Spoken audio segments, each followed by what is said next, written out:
이스라엘의 미래 학자인 유발 하랄이라고 하는 사람이 쓴 책이 있습니다. 호모 사피언스라고 하는 책을 몇 년 전에 썼고요. 이 책은 인간을 생물학적인 관점에서 쓴 책입니다. 그래서 진화론의 관점에서 인간을 묘사를 하고요. 근데 이 사람이 최근에 또 한 권의 책을 썼는데 호모데우스라고 하는 책을 썼습니다. 호모데우스. 호모는 인간을 뜻하죠. 데우스는 신을 뜻합니다. 인간 신 이렇게 말할 수 있겠죠. 이 책은 인간을 생명공학적 관점에서 다루고 있습니다. 그래서 오늘날 이 인간들이 어떻게 인간 세계가 운영되냐면 인공지능 정보 처리 시스템에 의해서 이제 인간들이 거의 신적인 존재까지 되었다라고 하는 것입니다. 그래서 새로운 종교가 등장을 했습니다. 이름하여 데이터 종교입니다. 데이터교. 데이터. 모든 것이 인공지능에 의해서 데이터, 얼마나 많은 데이터를 가지고 있느냐. 그래서 사람들이 요즘에는요, 내가 어떤 직업을 가져야 되는가, 나에게 맞는 직업이 무엇인가.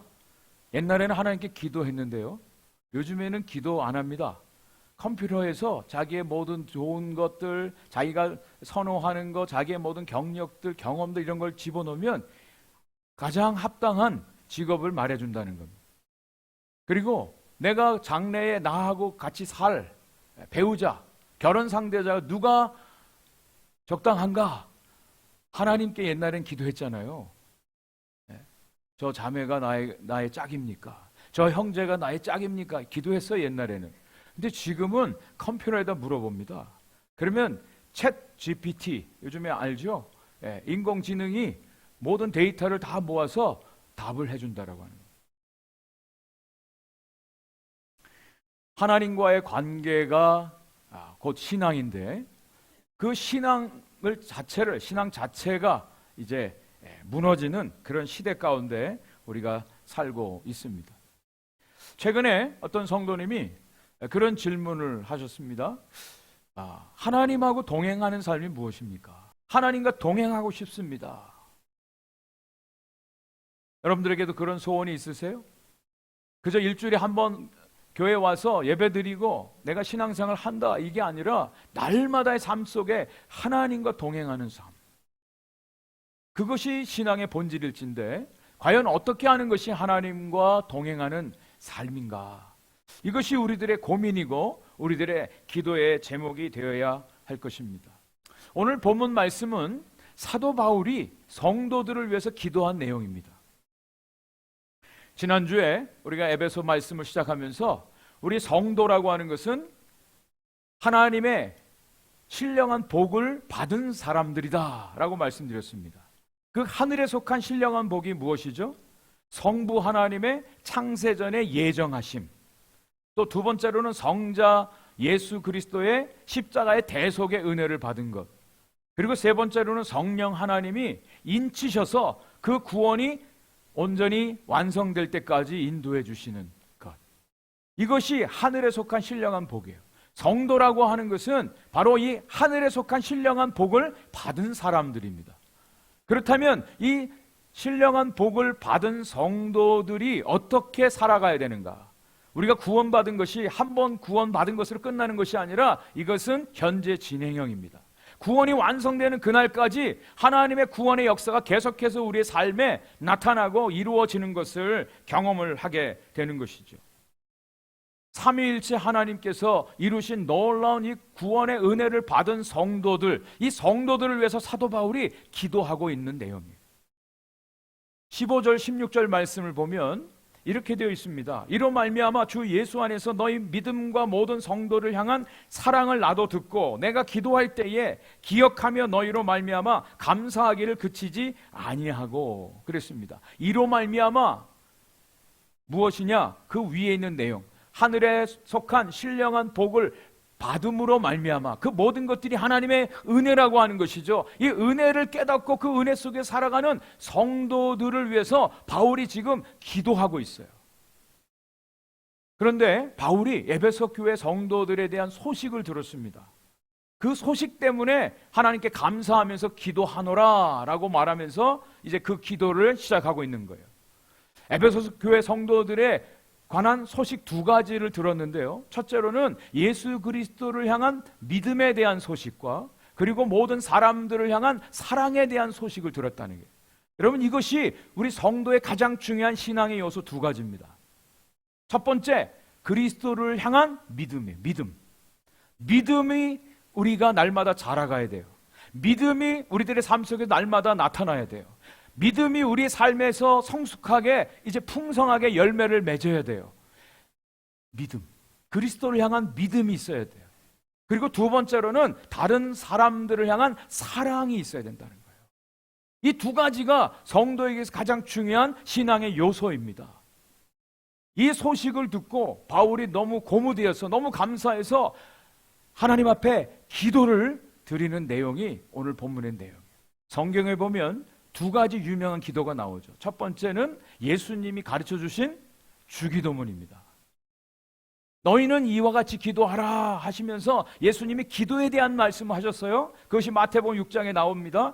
이것은 기도의 일반적인 요소들이 나와 있어요. 어떻게 기도해야 되는가, 무엇을 위해서 기도해야 되는가가 담겨져 있어요. 그리고 두 번째 중요한 기도가 바로 오늘 본문에 나오는 사도 바울의 기도입니다. 이 사도 바울의 기도는 성도를 위한 기도예요. 저와 여러분들, 예수를 믿는 성도들을 위해서 기도하는 내용입니다. 여러분, 이 기도의 내용을 잘 들으시고 우리가 다른 사람들을 위해서 중보할 때, 기도할 때 이 내용 그대로 기도하면 정말 그것이 하나님의 뜻에 합당한 아름다운 기도가 되는 줄 믿습니다. 바울이 하늘에 속한 신령한 복을 받은 성도들을 위해서 세 가지를 기도하고 있어요. 그 기도의 내용이 무엇인지를 함께 나누면서 은혜를 받고자 합니다. 가장 첫 번째는 지혜와 계시의 영을 주셔서 하나님을 더 알게 해달라고 기도하고 있어요. 하나님을 더 깊이 알게 해달라고 기도하라는 거예요. 17절 말씀입니다. 같이 한번 읽어볼까요? 시작. 우리 주 예수 그리스도의 하나님 영광의 아버지께서 지혜와 계시의 영을 너에게 주사 하나님을 알게 하시고. 여러분, 기도 중에 가장 최고의 기도, 하나님이 가장 기뻐하시는 기도가 뭔지 아세요? 하나님을 더 알게 해달라는 거예요. 하나님을 더 깊이 알게 해달라는 거예요.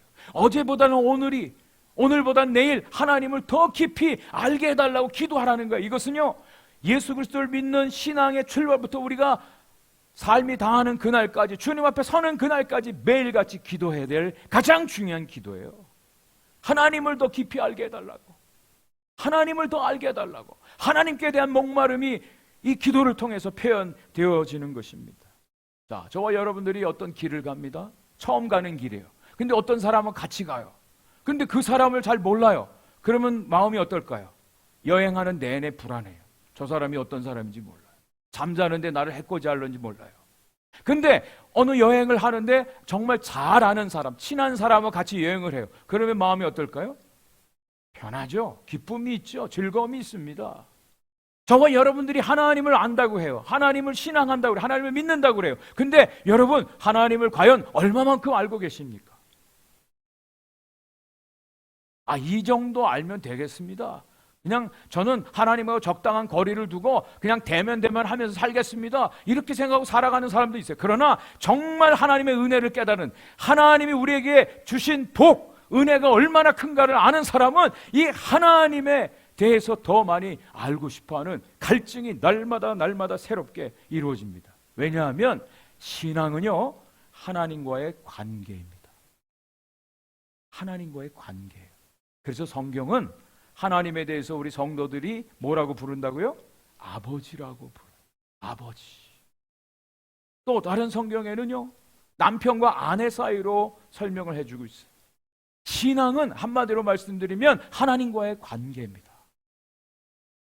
하나님과의 친밀한 관계가 있는 것, 그것이 진정한 신앙이에요. 여러분, 지난 한 주간 동안 열심히 직장에서 일하시고 가정생활 했는데 하나님하고 어떻게 친하게 지내셨습니까? 하나님과 여러분과의 관계가 이상이 없이 정말 친밀한 가운데 이루어지고 계십니까? 하나님을 아는 것이 바로 신앙이에요. 단순한 지식으로 아는 것이 아니라 하나님을 경험하는 것입니다. 하나님을 바로 알 때요, 우리들의 신앙이 제대로 세워지고요, 그 신앙의 맛을 누리면서 살아가게 됩니다. 하나님이 이런 분이셨군요. 하나님이 정말 나를 이렇게 사랑하시는군요. 하나님이 정말 이렇게 위대하신 분이군요. 정말 하나님이 어떤 분인지를 알 때 우리의 예배가 온전하게 드려집니다. 이 예배의 가치가 온전히 드러납니다. 그냥 옆집에 사는 동네 아저씨 정도로 생각한다면 예배 드리는 거 내가 바쁜 일 있으면 그냥 빼먹을 수 있어요. 그냥 잊어버리고 지나갈 수도 있어요. 그런데 정말 하나님이 어떤 분인지를 제대로 안다면 하나님 앞에 나오는 것이 즐거움입니다. 기쁨입니다. 행복입니다. 그래서 사도 바울이 자기는 인생에 가장 소중하고 고상한 지식을 가지고 있다. 그래서 그 모든 것들을 다 배설물처럼 버리노라라고 고백을 하죠. 빌립보서 3장 8절 9절 잘 아시는 말씀입니다. 또한 모든 것을 해로 여기면 내 주 그리스도 예수를 아는 지식이 가장 고상하기 때문이라 내가 그를 위하여 모든 것을 잃어버리고 배설물로 여기면 그리스도를 얻고 그 안에서 내가 발견되려 함이라. 정말 예수 그리스도를 내가 아는 것, 그냥 단순히 지식적으로 아는 지식이 많아서가 아니라 그분을 날마다 경험하는 것, 이것이 너무나 소중해서 다른 모든 것들을 다 버려도 상관없다고 고백을 하는 거예요. 욥이 까닭 없이 이유 없이 고난을 당했습니다. 자기는 의롭게 하나님을 잘 섬겼다고 생각하는데 어느 날 갑자기 고난이 왔어요. 모든 재산 다 잃어버렸어요. 건강에 문제도 있었어요. 가족들 다 잃어버렸습니다. 그래서 하나님께 항변을 합니다. 하나님, 정말 하나님이 살아계시다면 나에게 이럴 수 있습니까? 나는 잘못한 게 없는데 하나님 나에게 이렇게 할 수 있습니까? 라고 하나님 만나 주십시오. 하나님 법정에서 하나님을 뵙기를 원합니다. 그랬죠. 근데 하나님께서 어느 날 나타나셔서 하나님의 전능성과 하나님의 창조성과 하나님의 능력을 나타내시는데 욥이 완전히 무릎을 꿇습니다. 이렇게 고백하죠. 내가 주께 대하여 귀로 듣기만 하였사오나 이제는 눈으로 주를 배웠나이다. 그러므로 내가 스스로 거두어드리고 티끌과 재 가운데서 회개하나이다. 전에는 내가 그래도 하나님을 안다고 생각했는데 하나님을 아는 게 아니었어요. 오해했다는 얘기입니다. 자기가 그래도 의롭다고 생각했는데 그 의가 하나님께는 아무것도 아님을 깨닫게 되었어요. 그래서 정말 하나님 앞에 완전히 무릎을 꿇고 내가 잘못했습니다. 회개합니다. 하나님은 내가 아는 것보다 훨씬 더 크신 분입니다. 그 고백을 하는. 저는 저와 여러분들이 날마다 하나님을 더 깊이 알아가는 하나님의 그 비밀한 것을 날마다 보화를 캐듯이 캐어가면서 하나님을 경험할 수 있기를 간절히 축복합니다. 이것이 신앙의 삶이에요. 그런데 이 하나님을 아는 방법은요, 오직 한 가지 방법밖에 없어요. 하나님 편에서 당신을 나타내 주셔야만 우리가 알 수 있다라고 말씀하고 있어요. 바울이 그래서 그런 기도를 하는 것입니다. 지혜의 영과 계시의 영을 주셔서 하나님을 알게 해달라고 기도하고 있어요. 우리가 하나님을 어떻게 알 수 있어요? 하나님이 지혜를 주셔야 됩니다. 이 지혜라고 하는 것은 하나님의 지혜를 말합니다. 하나님의 크심, 하나님의 능력을 깨닫는 은혜를 지혜라고 말씀하고 있어요. 그래서 여러분, 우리가 어떤 무엇을 위해서 기도하든지 때로는 하나님 응답하지 않을 때가 있어요. 그런데 이것 하나만큼은 하나님 반드시 응답하시는 기도가 있어요. 그것이 바로 이 지혜를 구하는 기도입니다. 야고보서 1장 5절 말씀입니다. 같이 한번 읽어볼까요? 시작. 너희 중에 누구든지 지혜가 부족하거든 모든 사람에게 후히 주시고 꾸짖지 아니하시는 하나님께 구하라. 그리하면 주시리라. 아멘. 아멘. 여기서 지혜는요, 우리가 살아가는데 삶의 지혜도 되지만 가장 중요한 지혜는 하나님을 더 아는 지혜를 말합니다. 이 기도는요, 반드시 응답해 주십니다. 하나님에 대해서 더 알기 원합니다. 이 지혜가 필요합니다. 하나님께 기도할 때 하나님께서 반드시 응답해 주시마 약속해 주셨습니다. 그리고 계시의 영을 주셔야 돼요. 계시의 영. 계시라고 하는 것은 아포칼립시스, 하나님이 열어서 보여주신다라고 하는 겁니다. 저와 여러분들이 하나님을 아는 것은요, 하나님이 열어서 보여주시는 것만큼만 알 수밖에 없어요. 그래서 오늘도 하나님을 우리가 깊이 알고 체험하는 것, 이 모든 것들이 하나님 편에서 열어서 당신을 보여주셨기 때문에 저와 여러분들이 하나님을 아는 것임을 깨닫게 됩니다. 퀴즈를 내겠습니다. LA에서 뉴욕까지 가장 빠르게 가는 방법이 무엇일까요? 어떻게 가야 될까요? 뭐 자동차 타고도 갈 수 있고, 비행기로 가는 게 제일 빨리 가는 거죠. 근데 정말 빠르게 가는 방법이 있습니다. 알고 싶으세요? 사랑하는 사람하고 같이 가면 됩니다. 사랑하는 사람하고 같이 가면요, 자동차로 일주일 20일을 가도요, 너무나 빨리 가요. 안 믿겨지세요? 한번 해보세요. 사랑하는 사람하고 가면 시간이 시간으로 느껴지지 않아요. 너무나 순식간에 가요. 정말 하나님을 우리가 사랑하고 하나님을 정말 안다면요, 하나님을 경험하게 되어져요. 하나님을 만나십시오. 하나님과 시간을 많이 가지십시오. 하나님 앞에 나아가십시오. 하나님의 말씀을 사모하십시오. 하나님께 드리는 예배를 사모하십시오. 기도하는 시간을 정해서 정기적으로 하나님을 만나십시오. 하나님을 더 아는 것이 우리 인생 일대의 가장 큰 복임을 분명히 믿으시기 바랍니다. 두 번째, 바울은 성도들을 위해서 기도하는데 마음 눈을 밝혀서 하나님이 우리에게 허락하신 영적인 복을 알게 해달라고 기도하고 있어요. 18절, 19절 말씀입니다. 같이 한번 읽어보겠습니다. 시작. 너의 마음의 눈을 밝히사 그의 부르심의 소망이 무엇이며 성도 안에서 그 기업의 영광의 풍성함이 무엇이며 그의 힘의 위력을 역사하심을 따라 믿는 우리에게 베푸신 능력의 지극히 크심이 어떠한 것을 너희로 알게 하시기를 구하노라. 바울이 지금 기도하는 거예요. 계시의 영과 지혜의 영을 통해서 하나님을 더 알게 해달라고 기도했고요, 마음의 눈을 열어서 하나님이 우리에게 주신 것을 더 알게 해달라고 기도하고 있어요. 마음의 눈을 열게 해달라고. 마음 눈이 열려야 돼요. 이 마음이라고 하는 것은요, 우리 인간의 지정의가 합쳐진 우리의 영혼과 육체의 중심부, 이것을 마음이라고 정의를 내릴 수가 있어요. 우리 삶의 가장 중심, 그것이 바로 마음이에요. 우리 신앙생활을 하다 보면요, 어떤 분들은 정말 어떻게 하면 더 드리지 못해서, 헌신하지 못해서 하나님이 역사하시는 것들에 너무너무 감사해서 늘 찬송이 터져나오고 고백이 늘 감사가 나오고 하는 분들이 있는가 하면, 어떤 분들은 그게 안 보이니까 그냥 적당한 거리를 두면서 여차하면 도망갈 궁리를 하면서 신앙생활을 하는 경우들이 있습니다. 뭐 보여야죠. 하나님이 역사하시는 게 보여야죠. 하나님이 지금 함께 하심이 보여야 돼요.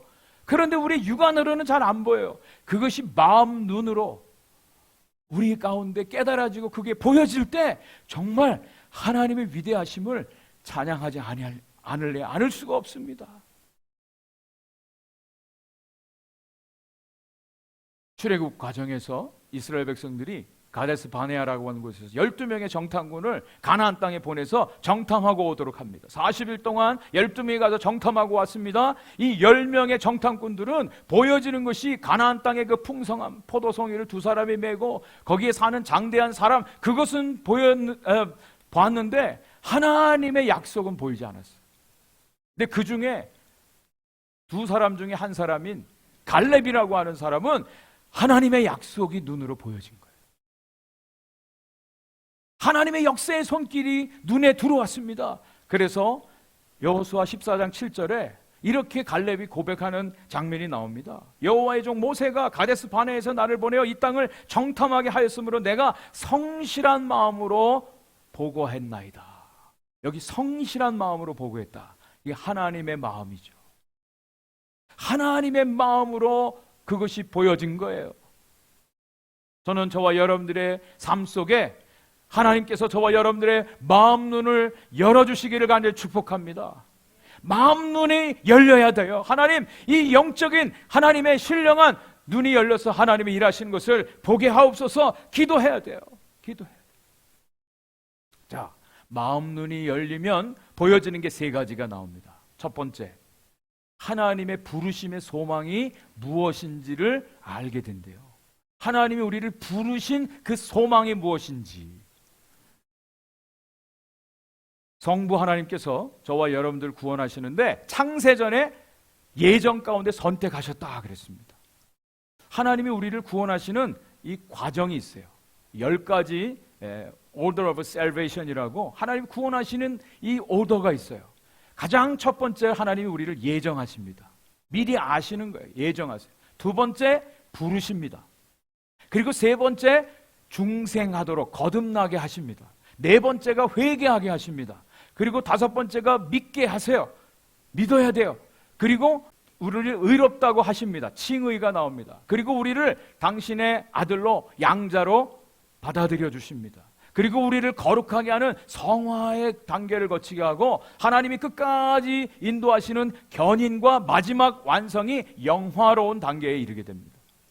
하나님이 창세전에 저와 여러분들 예정하셨으면 반드시 그 다음 단계가 뭐냐? 부르심이 있어야 돼요. 부르심. 콜링이에요. 여기에 앉아 계신 분들은 다 하나님이 부르셔서 이곳에 나와 앉아 있는 줄 분명히 믿습니다. 하나님이 부르지 않은 사람은 나올 수가 없어요. 이것을 신학적인 용어로 유효한 거룩하신 부르심이라고 말합니다. 하나님께서 어떤 방법이든지 우리를 불러주셔야만 우리가 하나님 앞에 나와서 하나님을 믿게 되어 있어요. 그런데 이 부르심이 우리에게 있다면 그것이 무엇하고 연결되냐면 소망으로 연결되어져요. 여러분, 소망이라고 하는 것은 미래적인 사건이에요. 무슨 소망입니까? 우리의 구원이 온전히 완성되어지는 것을 말하는 거예요. 하나님이 저와 여러분들을 부르셨다면 그 부르심이 확실하다면 무엇을 우리가 받을 수 있어요? 구원에 대한 분명한 소망을 갖게 된다는 거예요. 하나님이 저와 여러분들을 부르셨습니다. 그 부르심은 소망으로 연결되어지는 거예요.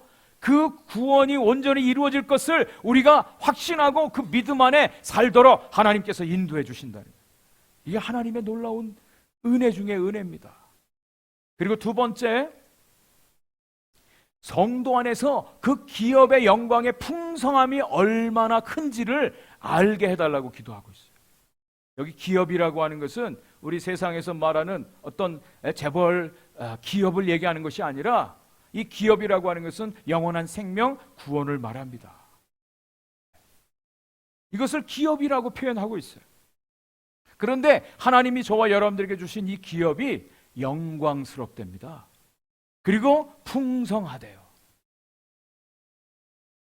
우리가 이 세상에서 살아갈 때 우리 필요한 물질들 또 많은 것들 누리는 것도 다 중요하지만 여기서 약속하신 하나님의 기업의 영광의 풍성함은 진정한 쉼입니다. 쉼. 안식입니다. 그리고 하나님 안에서 누리는 기쁨입니다.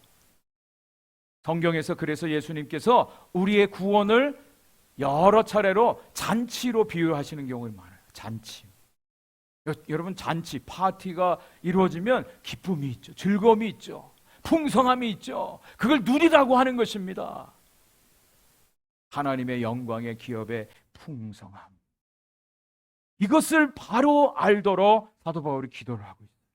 저는 정말 저와 여러분들이 하나님께서 우리에게 베풀어 주신 이 구원의 기업의 영광이 너무너무 풍성하고 영광스러운 것을 날마다 좀 경험했으면 좋겠습니다. 우리가 죽어서 천국 가서만 맛보는 것이 아니라 날마다가 천국이고 날마다가 하나님의 은혜 속의 풍성함을 누리는, 마음껏 누리는 삶이 되기를 간절히 축복합니다.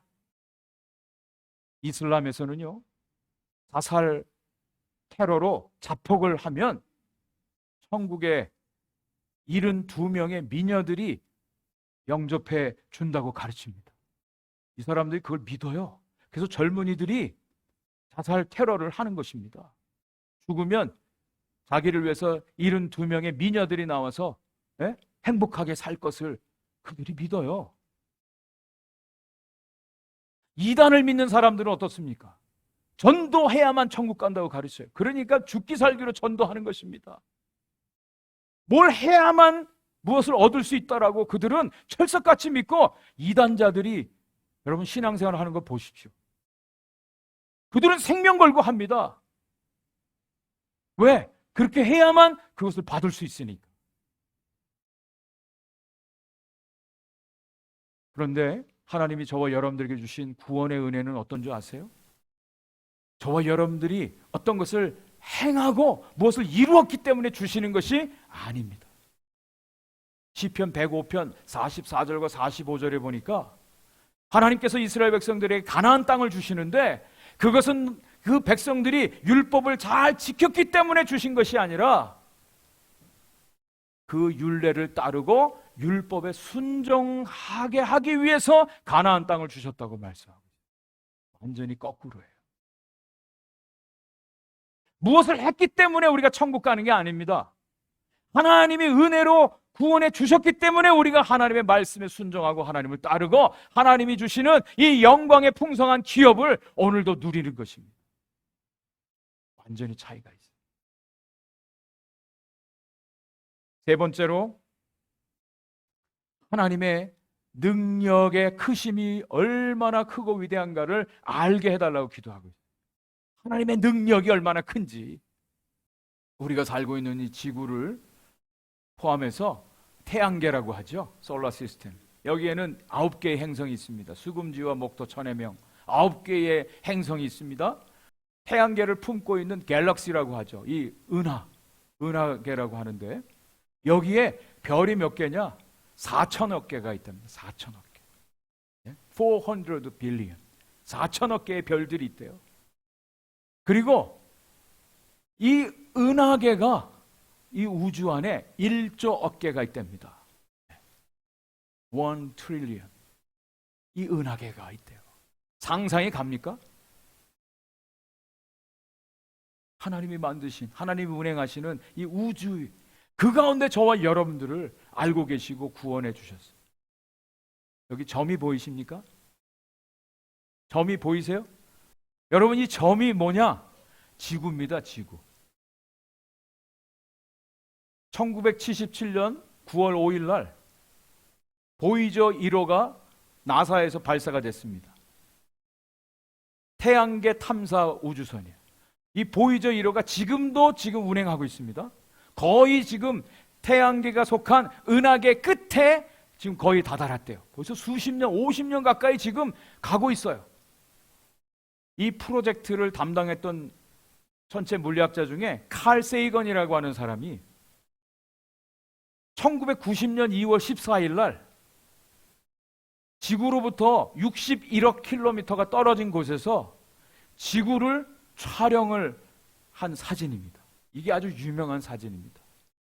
그 당시에 많은 다른 학자들이 반대했습니다. 만약에 이것을 잘못 촬영하다가 그게 태양이나 어떤 뜨거운 열에 망가지면 더 이상 임무를 수행할 수가 없게 됩니다. 그럼에도 불구하고 칼 세이건이 그 많은 사람들의 반대를 물리치고 지구를 한번 꼭 찍어봐야 되겠습니다. 그래서 지구를 촬영한 이 사진이에요.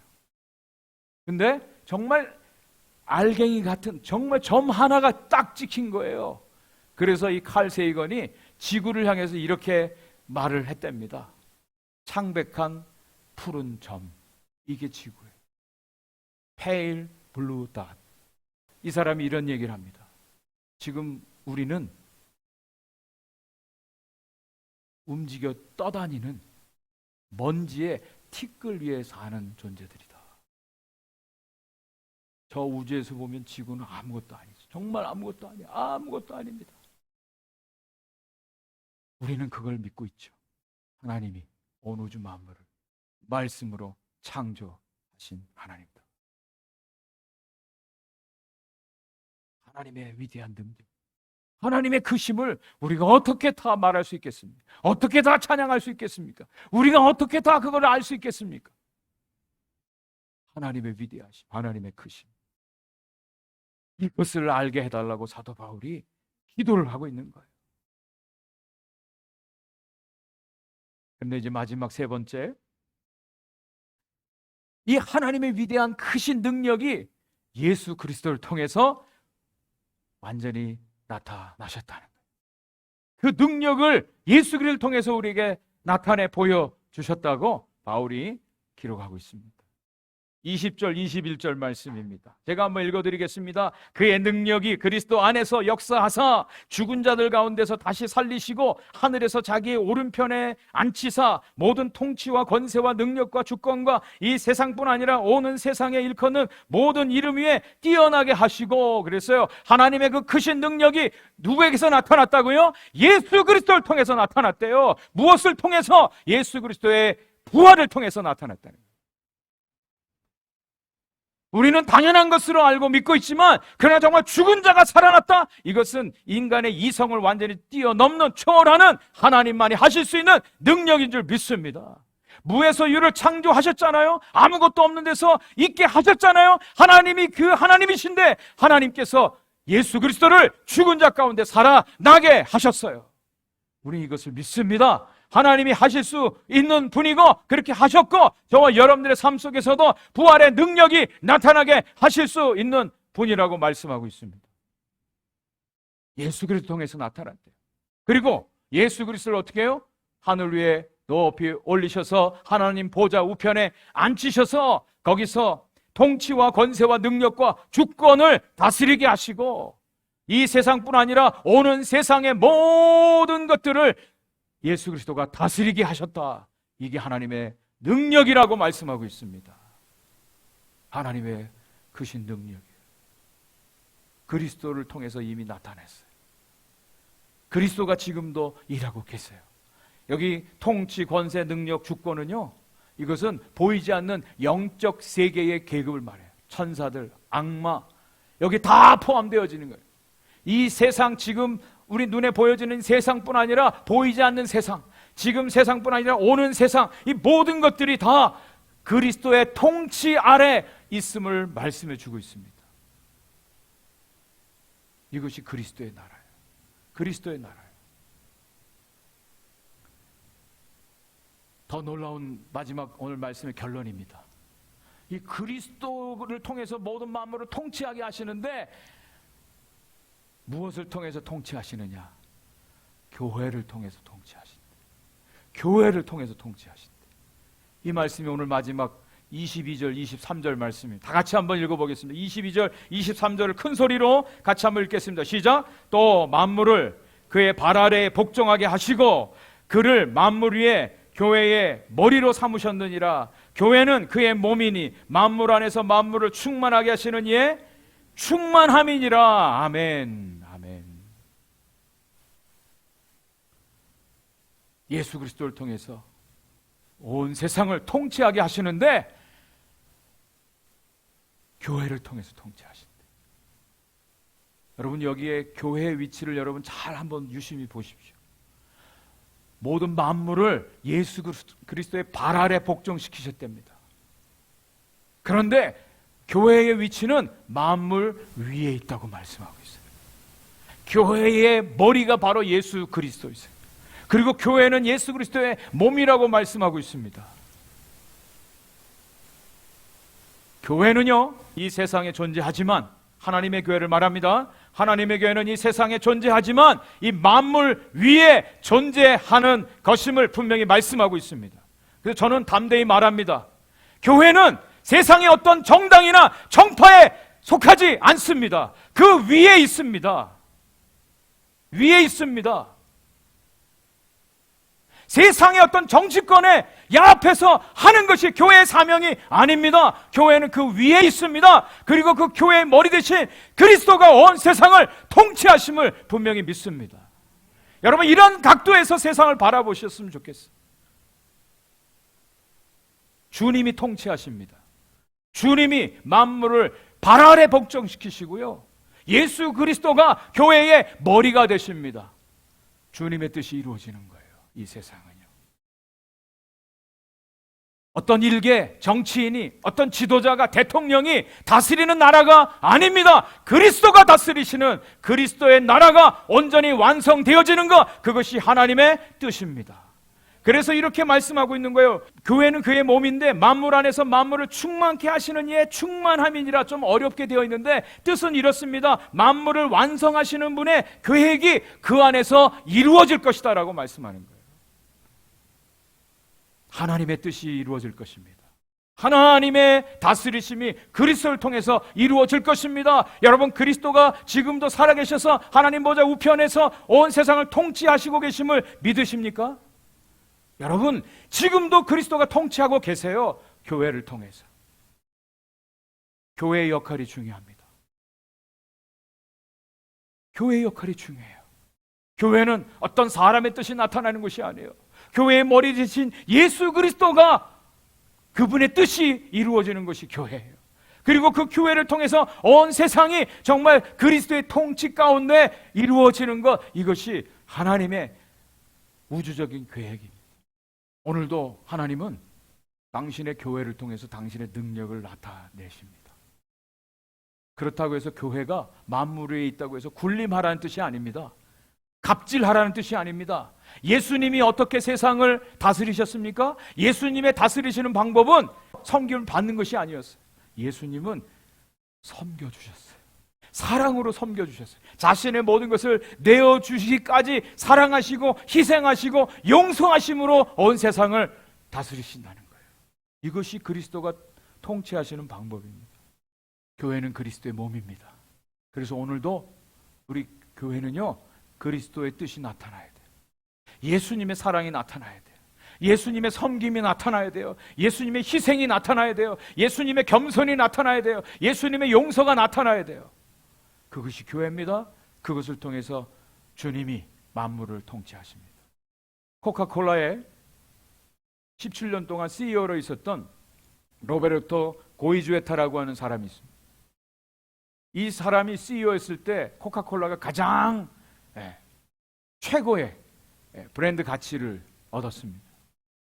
이 사람은 이렇게 얘기했답니다. 이제는 더 이상 우리의 라이벌은 펩시가 아니다, 물이다. 이렇게 선언했어요. 그리고 내 혈관에는 코카콜라가 흐릅니다. 또 한마디, 전 세계에 있는 모든 사람들의 혈관에 코카콜라가 흐르게 하겠노라. 이 사람의 비전이에요. 지금도 코카콜라가요, 하루에 19억 잔이 팔린답니다. 19억 잔. 1초에 21,999잔이 팔린답니다. UN 가입한 세계 나라가 193개국인데 코카콜라가 들어간 나라는 200개국이 넘어요. 전 세계 두 나라만 코카콜라가 아직 못 들어갔어요. 어딘지 아세요? 북한이 코카콜라가 없답니다. 그리고 또 한 나라가 있어요. 어느 나라요? 쿠바입니다. 쿠바. 아이러니는 이 로베르토, 이 사람이 쿠바 난민 출신이에요. 근데 쿠바에 코카콜라가 지금 못 들어가고 있어요. 두 나라 빼곤 다 들어가 있어요.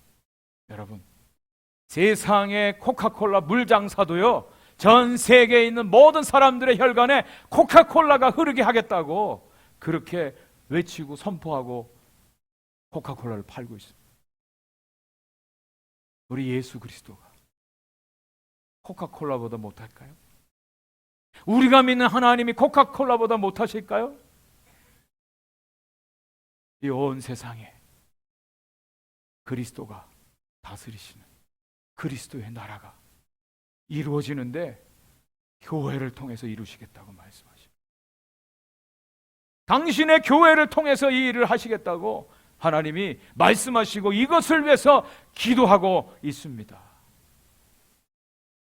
저는